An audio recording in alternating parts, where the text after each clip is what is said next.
박항서 감독에 대한 동남아 국가들의 관심이 뜨겁습니다. 얼마 전 태국 감독 선인설만 해도 그렇습니다. 베트남이 한사코 말리며 회방 놓을 정도로 영혼의 라이벌 중 하나인 태국 감독으로 가는 것은 베트남 사람들에 대한 도리가 아니라고 말이죠. 물론 박항서 감독의 복수전은 이제 시작된 것이었습니다. 냉정함을 유지하던 박 감독은 인터뷰에서 직접 제의가 온다면 진지하게 고민할 것이다. 내가 하고 싶은 축구를 할 수 있는지 여부 외에 어떤 것도 고려하지 않을 것이다 라고 말하며 베트남 사람들이 어떻게 말하고 반응하든 신경 쓰지 않겠다는 의지를 설명한 겁니다. 그래서인지 연일 터지는 박항서 감독 선임설에 베트남 사람들은 그야말로 벌벌 떨고 있는데요. 이게 그냥 찌라시가 아니라 베트남발 소식이라는 게 더 놀라운 상황이죠. 베트남 현지 언론 더타오 247은 박항서 감독이 베트남을 떠나고 나서 여러 곳에서 오퍼를 받고 있다. 특히 베트남 클럽 호치민시티 말고도 태국 국가대표팀이나 싱가포르 국가대표팀에서도 모시라고 한다고 대서특필합니다. 오늘은 바로 해프닝으로 끝나버린 줄 알았던 태국 감독 부임설이 사실은 전 동남아로 퍼진 박항서 신드롬의 시작에 불과했다는 이야기를 전해드리려고 합니다. 그동안 끈질기게 박항서 감독을 못살게 굴었던 연봉 문제, 베트남이 겨우 3억 주면서 그렇게 돈돈거리며 박항서를 괴롭혔던 바로 그 연봉 문제를 해결하겠다며 구체적인 숫자까지 제시한 싱가포르와 인도네시아 대표팀 감독직 제의에 대한 이야기도 구체적으로 전하겠습니다. 잠시 저희 광화문 브리핑 구독 설정도 부탁드리고요.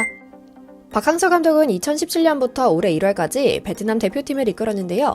단순 기록뿐만 아니라 베트남 축구 체질 자체를 개선하는 등 여러 업적을 만든 그는 후진국 베트남에서 쌀딩크라고 불리면서 큰 인지도를 가지게 됐죠. 베트남 축구대표팀의 전성기를 이끌었기 때문에 동남아 축구 전체에서 강한 인상을 남겼고요. 그렇다 보니 이런 화려한 커리어를 가진 박항서 감독을 향해 여러 동남아 팀들의 러브콜이 이어지고 있습니다. 특히 동남아 국가대표팀에서 빈자리가 생기면 대체 후보 1순위로 무조건 박항서 감독의 이름이 거론될 정도로 큰 인기를 끌고 있는데요. 실제로 박항서의 베트남과 숫자를 맞붙은 태국 대표팀도 박항서 감독 선임을 고려한 것으로 알려졌죠. 물론 최종적으로는 태국 축구협회 기술 고문이던 일본인 마시타다가 선임되긴 했으나 박항서 감독도 유력 후보로 언급됐다는 점은 눈여겨볼 만합니다. 타고난 친일 국가인 태국이 그동안 롤모델로 삼고 베껴오던 일본 축구에 대한 선망을 고려한다면 한국 국적의 박항서 감독이 유력 후보로 거론된 것 자체가 그의 입지를 알 수 있게 하는 부분이거든요. 베트남 언론 더타오 247은 태국은 결국 마시타다를 선임하긴 했으나 박항서 감독을 진지하게 고려했다. 여기에 싱가포르는 한국과 태국을 상대로 모두 패하면서 일본인 니시타니 다카시 감독을 경질하고 박항서 감독 선임을 고려한다.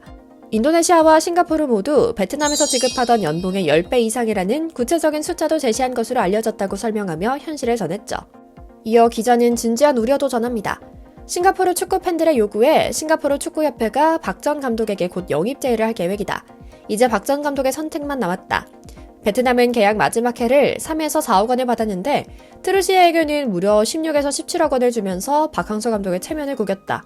이제 싱가포르는 박항서 감독에게 40억 원의 연봉을 제시할 예정인 것으로 알려졌다. 이런 상황에서 호치민시티 감독직 등 베트남에 어떻게든 붙잡아두려는 시도는 물거품이 될 수 있을 것으로 보인다라고요.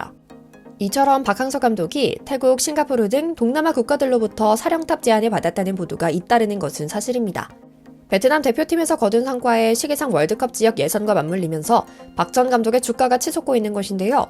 각종 대회에서 여러 차례 박항서 사령탑 체제 베트남을 상대해본 동남아 국가들에서는 감독 공석이 생기면 박 전 감독이 대체 후보 1순위로 거론되곤 하죠.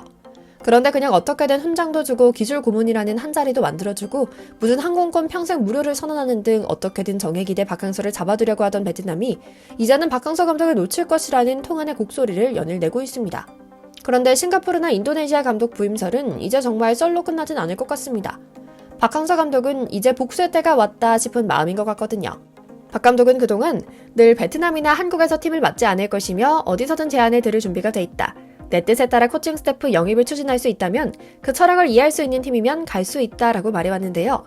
그럼에도 불문율로 태국이나 인도네시아 등 베트남의 라이벌 국가 감독으로는 가지 않겠다는 말을 공식 석상에서도 많이 해왔는데요. 이제는 베트남에 복수할 준비가 된 것 같습니다. 당장 앞선 인터뷰에서 태국, 인도네시아 등 동남아 팀에 대한 분석까지 마친 노련한 모습을 보여줬거든요. 뿐만 아닙니다. 베트남이 아닌 동남아 국가대표팀을 맡게 될 경우 베트남 팬들의 미움을 사지 않겠냐는 질문에 대해서도 분명히 아니라고 선을 긋습니다. 나는 늘 이기는 것을 좋아할 뿐 다른 것들을 고려해 본 적 없다. 나의 지도 철학은 어떤 팀과 맞붙게 되더라도 승리를 거두는 것이며 이를 위해 항상 팀을 최우선으로 각 선수의 잠재력을 극대화시키기 위해 최선을 다해왔다.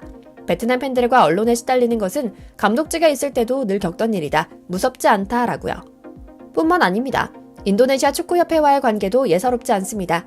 가장 이야기가 진전된 것은 인도네시아인데요. 일단 인도네시아 축협 회장은 부인하고 있지만 언론 보도 내용을 보면 구체적인 제한 조건들까지 담겨 있어 신빙성이 꽤나 높은 것 같습니다. 물론 베트남 팬들은 자국 축구를 반석 위에 올려놓은 국민 영웅 박항서 감독의 인도네시아 대표팀 지휘 소식을 노골적으로 비판하는 모양새입니다. 이렇게나 얄팍하게 우리를 배신할지 몰랐다. 배은망덕하다라고요. 한 가지 재미있는 사실은 이 소식의 출처가 인도네시아 축구협회 내부인의 첩보를 받은 베트남 현지 언론이라는 점입니다. 실제로 베트남 언론은 박항서 감독이 베트남에 있을 때부터 끈질기고 치밀하게 거의 스토킹에 가까운 취재를 일삼았습니다. 그의 일거수일투족을 살피다 조금이라도 국민들에게 이간질할 수 있겠다 싶은 부분들을 보면 대서특필하곤 했죠. 감독직에서 물러난 이후에는 그 정도가 더 심해졌습니다. 태국과 인도네시아 등 그가 향할 수 있을 만한 곳에 프락트를 심어두고 박항서 이름만 나오면 바로 베트남에 전화를 걸거든요. 싱가포르, 인도네시아, 물론 우리 눈에 차는 축구 강국들은 아닙니다. 하지만 박항서 감독이 복수의 칼을 갈며 나만의 색을 가진 축구를 할 수 있는 터전을 찾고자 하는 의지만 두고 보면 어디는 박 감독의 노력에 걸맞는 대우를 하고 그가 원하는 코칭 스태프를 쫙 깔아 한판 제대로 싸울 준비가 된 국가라면 어디든 좋겠다는 생각도 듭니다. 일면 이해되는 부분도 있습니다. 박 감독은 베트남 언론과 축구협회를 상대로 정말 외롭고 처절한 싸움을 해왔거든요. 동남아 권역에서도 약체로 취급받던 베트남 축구에 선진 축구 분석관 제도와 후세대 양성을 위한 유소년 시스템을 만들어준 박항서 감독에게는 코로나를 핑계로 돈 같지도 않은 돈을 주면서 한국인이 고액 연봉을 받아가고 있다, 베트남에 기부하지 않는다 등의 각종 음해를 일삼아왔는데요. 그러다 이제는 서양인 감독 얼굴이 TV 화면에 잡히는 것이 원했는지 실제로 인생을 바쳐 베트남 축구에 기여한 박 감독에 비해 베트남에서 실제 성과라고는 찾아볼 수 없는 프랑스 출신 트루시에 감독에게 박항서 감독의 연봉 4배를 떡하니 줘버렸죠. 그런데 웬걸 감독판 먹튀가 실현되고 있습니다. 지난 동남아시안 게임에서 처참한 경기력을 보인 것을 시작으로 아시안 게임에서조차 죽쓰는 모습을 보이는 데다 A매치와 월드컵 예선은 경기마다 졸전을 거듭하고 있죠. 제가 늘 우스갯소리로 매번 드리는 말씀이 있습니다. 빨간 바탕에 노란 별이 들어간 국기를 쓰는 나라는 상대하면 안 된다고 말입니다. 다행히 싱가포르와 인도네시아는 빨간 바탕이 있고 싱가포르엔 별이 있긴 하지만 흰색 별입니다. 공산주의 국가도 아니죠. 특히 싱가포르는 서구화된 자본주의 국가로 실력 중심, 결과 중심이 몸에 밴 도시 국가입니다. 제대로 된 연봉을 구체적으로 지르는 태도만 봐도 그렇습니다. 인도네시아는 후배 신태용 감독이 있기 때문이라도 박 감독이 쉬이 선택하기 어려울 것으로 보이지만 싱가포르는 좋은 환경, 좋은 조건에서 지도할 수만 있다면 그동안 베트남에서 경험한 민도와는 딴판의 경험을 할 수도 있을 것이라는 기대감이 듭니다. 베트남 사람들도 이 격차를 아는 것 같습니다. 그래서인지 베트남 팬들은 자국 축구를 반석 위에 올려놓은 국민 영웅 박항서 감독의 태국 대표팀 부임 소식을 노골적으로 비판하는 모양새입니다. 이렇게 우리를 배신할지 몰랐다, 배응망덕하다라고요. 웃기는 짬뽕입니다. 우리 박 감독이 2번 다시 베트남에 당하지는 않길 기원하며 또 다가올 월드컵 예선에서 과연 어떤 나라 대표팀이 확 달라진 박항서표 축구를 선보일지 기대하며 오늘 영상 마치겠습니다. 저희 광화문 브리핑 구독, 좋아요도 부탁드리고요. 시청해주셔서 감사합니다.